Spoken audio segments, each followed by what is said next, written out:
Well guys, no, medyo nakaka-anxiety yung mga recent news lalo dito sa bakbakan ng Russia versus Ukraine. So, on this video, no, share ko lang yung aking thoughts. I will not be political, no, about the issue, but paano ba tayo lahat na apektuhan nito or maaapektuhan in the future? So, medyo ilalagay ko lang to sa trading aspect, pati sa NFT games, pati crypto, kasi dun tumatakbo yung channel natin eh. Iiwasan ko muna yung mga iba para nakafocus tayo sa iisang issue. Okay? Yes, no? Alam na naman natin lahat. Sana by the uploading of this video, tapos na yung gera, pero I doubt it. Pero, ang laking epekto nito eh. So, unang-una, because of the oil and gold tumataas. Yes, alam ko, no? Yung mga traders out there dyan, no? Masasaya. Kasi they can trade an asset, no? Clearly, kung saan nila iti-trade at pwedeng kumita ng pera. Pero yung nga, wala namang masama doon. You can go for that opportunity. Pero base nga doon sa The Big Short nga, di ba? Sabi ni Brad Pitt doon sa mga nagse-celebrate na tumama sila doon sa shorting is don't dance. Ibig sabihin lang, grab sa opportunity, don't celebrate too much kasi ang raming apektado talaga dito. So, bakit ba tumataas yung oil? Yes, Russia is the third largest producer of oil. Okay, ang laking epekto niyan.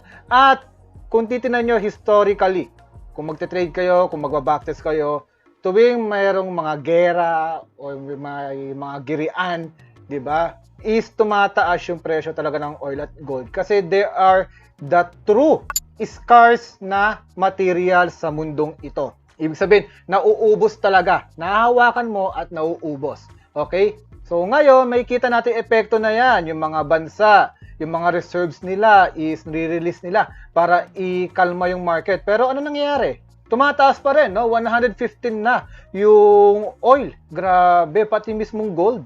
Magto-2,000 pa. So sa mga traders talaga dyan is yung focus nila medyo maliit na lang. Alam nila kung ano ito-trade nila, which is they can make a profit. Pero sa mga katulad natin na mamamayan or nagtatrabaho, ang laking epekto nito. Okay? Kahit nga sa NFT games eh. So, papakita ko bakit. So, number one kasi, most of the NFT games is drive by demand. Actually, hindi lang NFT games eh. Kahit nga yung traditional games, kahit yung stocks. No? Kaya nga, tumataas yung mga mining stocks right now kasi nandun yung demand eh. Okay? Kahit na isipin mo, shares lang naman yun eh. Wala naman talaga silang hawak na gold eh. Pero dahil yun ang uso ngayon, yun yung trend, yun ang pwedeng sabayan. Di ba?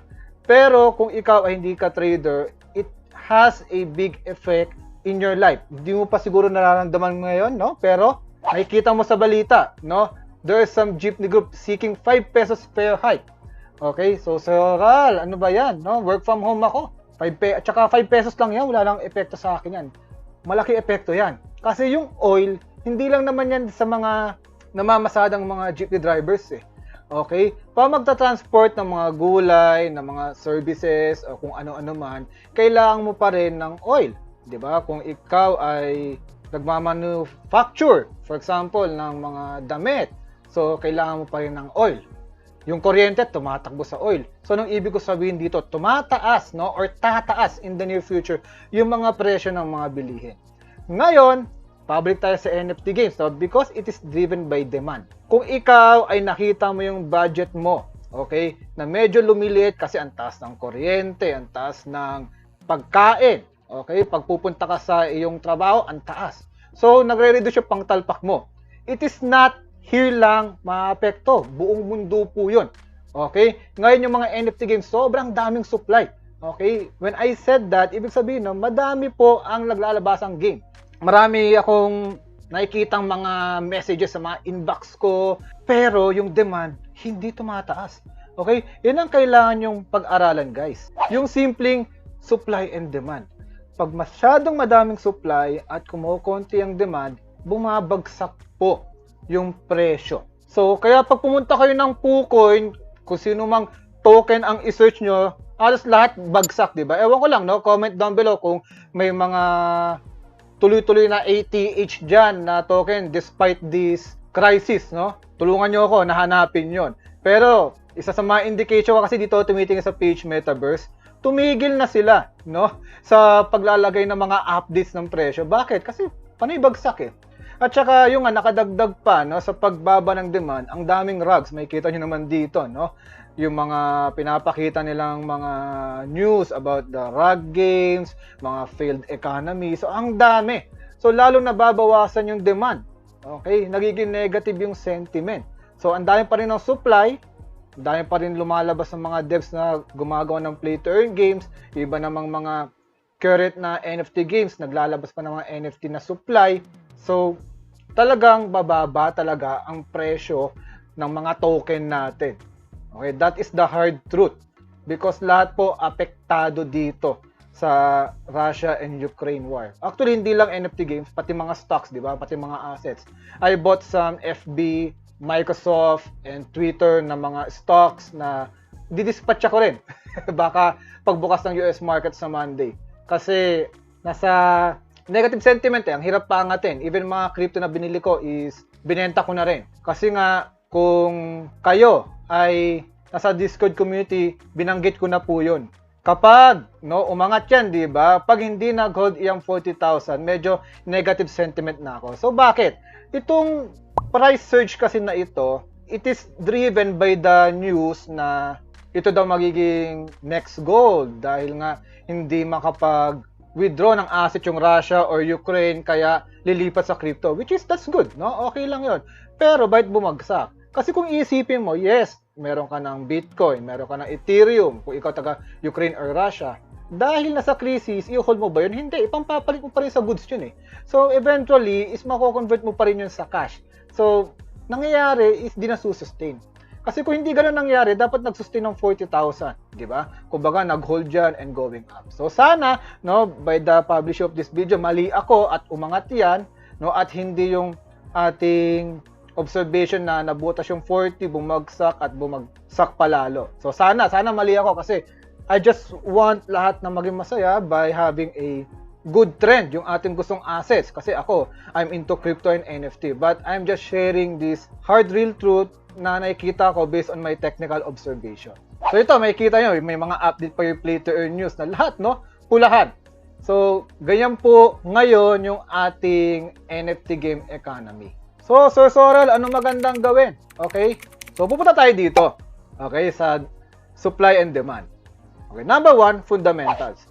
You must focus on play-to-earn games or NFT games or NFT in general with a good fundamentals. Parang stocks lang yan. Pag nagkakaroon ng recession, ang malalakas blue chips. O may mga kumpanya na sa tingin mo, hindi magsasara agad. So, pupunta tayo sa fundamentals na pera. Ang daming NFT games ngayon, dead economy. Okay, nagra-rug pull. Bakit? Kulang sa mga pera yung mga devs na yan. Okay, kaya nga nila ginagawa yon. So, iwasan natin yon. Paano? Yung mga magaganda yung backer. Kasi, dahil back up sila ng gantong company, or gantong mga investors, so, money is not a issue para ituloy yung game. I've seen it. Yung mga VC na yan is gumagawa din ng paraan para pataasin yung presyo ng token via their own marketing, via their own recommendations sa mga kakilala nila. So, when we're talking about VCs, kasama din dito yung mga guilds. Okay, like YGG. Diba? Lahat ng hawakan nun, parang ginto. Pero ngayon, lahat parang naging tanso na lang. Diba? Kasi nga, ganun talaga eh. The economy right now is not good in play to earn. Pero, maaari pa rin ito umangat, lalo yung mga good fundamentals like that. At syempre, dun pa rin tayo sa susunod na aspect, dapat yung game na yon is promising. Okay? When we say promising, magiging addictive or currently addictive. So, pakita ko to Alam niyo to?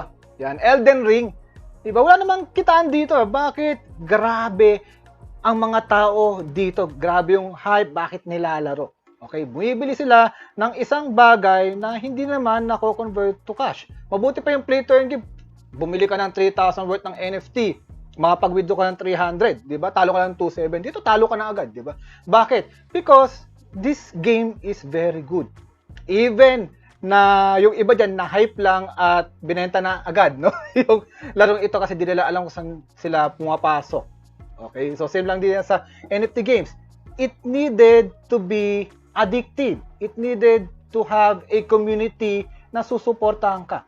Okay? Kaya pili ko lang ako lang, on my own opinion, yung Axie medyo magtatagal pa yan because they have a community. May maglalaro dyan eh. Patay kasi ang economy pag walang maglalaro. Okay? Ngayon, kung may naglalaro pa dyan, sabi natin kahit buwabagsak yung token, kikita pa rin yan.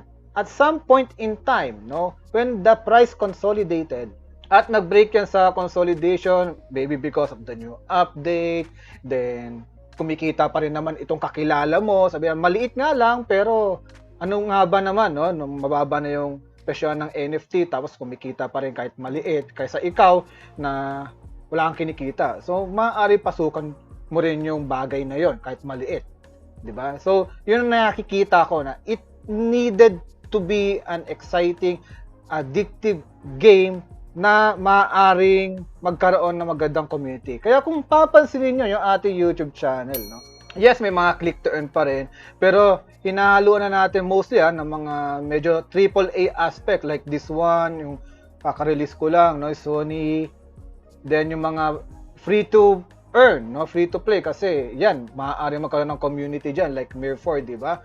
Nagkaroon ng community kasi free to play siya at medyo MMORPG din na malalaro mo talaga. So yun ang mga target natin right now, yung mga AAA game. Bakit? May mga pera diyan.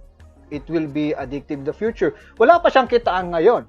But kung makakaposisyon ka ng maaga sa mga good fundamentals ng mga play-to-earn NFT games, malamang sa malamang, it might have a higher return in the future. Okay? Pero syempre, ano pa rin tayo, diversified. May mga click term pa rin, may mga pang short term. Pero don't expect, katulad ng mga October, November, December, na pasok ka sa click to earn, kikita ka ng times 10, times 100 agad-agad. Dito mahirap yung economy, baka mag-ROI ka lang, or baka hindi. Nakita nyo naman dito sa ating top 5, di ba? Na kumonti yung kitaan natin, halos pansit kanto lang kakainin natin, yung mga ganun. So, expect nyo na yon. Dahil, hahanapin muna natin ngayon yung mga mid to long term. At may mga potential even in a short term, pero halos konti na lang po sila na tinatarget ko unlike dati. Then last but not the least, no, this is an opportunity for us to learn. Anong ibig ko sabihin doon? Tandaan nyo, tuwing bear market, don't expect na kikita ka ng malaki. But I am expecting you na mag-aral ka ng malupit. Hindi kung kailan tumataas yung market, saka ka palang mag-aaral. Kasi once na matapos yung pag-aaral mo, baka pinakatuktok na yun, mabuhusan ka, sabihin mo, scam po tong lahat. Hindi. Yan ang nangyayari. No, nakikita, naiinggit, no? Sa kapwa nilang office mate, napunta sa NFT, kumita ng malaki. Okay, pinag-aralan niya for months. Then, mali pasok, scam. Mali. Kasi sa totoo lang, you must be ready for the opportunity. And kailan ka magiging ready sa bear market? Okay, sa accumulation. Mag-accumulate ka ng knowledge para pa nagkaroon ng trend ulit pataas, is nakapwesto ka na at kubra ka lang kubra, 'di ba? Habang tumataas yung mga presyo. Hindi kung kailan tumataas, saka ka pala mag-iisip kung bibili. Once na nakita mo na, no, na for example ako, naka 100,000 sa isang laro, at ikaw gusto mo rin mag 100,000 yung 10,000 mo. Tignan mo yung logic na to, may 100,000 na ako, ikaw mag-umpisa ka pa lang para magkaroon ng 100,000 din. So baka 10 million na sa akin doon o 100 million. Okay? It is very exaggerated na, hindi na makatotohanan. Okay? Yan ang titingnan nyo rin.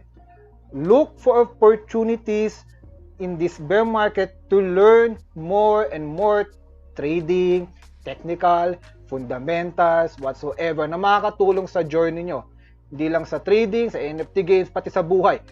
Kahit saan na gusto nyong pag-aralan, ito na yung opportunity while almost all of the market is down. Huwag kayong maniniwala sa mga nagpapamentor na wala pang 3 years, no? Iwasan nyo muna yan. No? Bibigyan ko kayo ng mga example dito na maaari nyo puntahan like Stock Bytes for the stock trading. Yan, BOA Society, yan yung mga ano nila, yung mga models nila, no? Medyo years yan pinag-aralan, 10 plus years. Then Open Journal also, pati yan, follow nyo rin sa NFT to see Cfrix para kasi ayan, nakita 2012 pa yan, no? They're trading speculative. Ngayon naman, nasa crypto at NFT na siya. So, doon kayo sa medyo matatagal na, guys. Okay, ako, nag-share lang ng knowledge. Di nga tayo nagpapabayad sa mga mentorship. Pumunta kayo sa Discord. Lahat ng nabanggit ko dito about trading stuff, nilalagay ko rin doon. Katulad ng projection natin sa BTC. Tapos yung naging projection natin kay Bitcoin na babagsak ito, which is nandun sa Discord community. Free po lahat yon. Kasi kailangan ko pa mag-accumulate ng knowledge bago ako magpabayad. Wala pa ako dito sa mga nabanggit ko kanina. Okay, pero nagpapasalamat pa rin ako no, na sumusuporta kayo dito at nakakadagdag ako ng values sa inyo. Pero yung nga, nakaka-anxiety right now, the best that we can do is hope, and kung ano man yung religion nyo, no, pray for the good. Sana matapos na lahat ito para lahat tayo happy, we can move on in our life, makapag-explore pa ng mga possibilities sa buhay. And syempre, take pa rin tayo ng opportunity, but please don't dance. Kung gusto niyo pa ng mga ganitong episodes, no, or mga videos, comment down below, pero wag niyo kalimutan mag-like, share, subscribe. Okay, hanggang sa muli guys. Babu!